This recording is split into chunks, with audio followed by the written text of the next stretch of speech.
First thing I would like to mention is, A section లో ఆయన arrest చేశారు? Section 105 of భారతీయ న్యాయ సంహిత.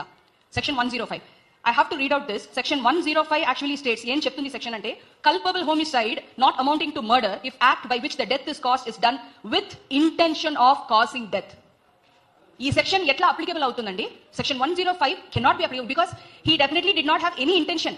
ఒకరిని మోసం చేయాలి లేకపోతే to cause some death intentionally అనేది it cannot be accepted. So section 105 of BNS cannot be applied on this charge. తర్వాత the second section what I heard is section 118(1) కదండి, మీరు అన్ని విని ఉంటారు. I will read out section 118(1).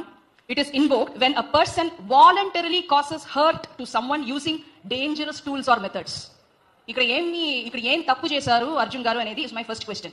And voluntarily causing hurt, ఎవరైనా వెళ్ళి కొట్టారా, లేకపోతే కొట్టడానికి ప్రయత్నం చేశారా, లేకపోతే దానికోసం ఏదైనా అజెండా చేశారా? And using dangerous tools or methods. What was the dangerous tool that is being used?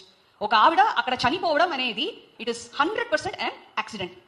ఇలా చాలా చోట్ల జరిగింది. This is not the first and ever thing happening in history.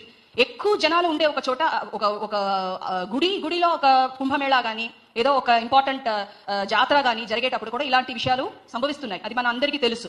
అలా ఉండేటప్పుడు సెక్షన్ 105, సెక్షన్ 118(1) ఆఫ్ భారతీయ న్యాయ సంహిత ఈ విషయంలో ఎలా అప్లికబుల్ అండి? ఒకవేళ if it has to be treated as an accident అంటే then why is this case? Then why is this FIR being filed? My question or my opinion on this is something pre-planned for which an actor like Allu Arjun Garu is being targeted. I have to call it as an injustice, political injustice. He has fallen as a prey for political injustice. How can the state government make such a move? But why an FIR for this?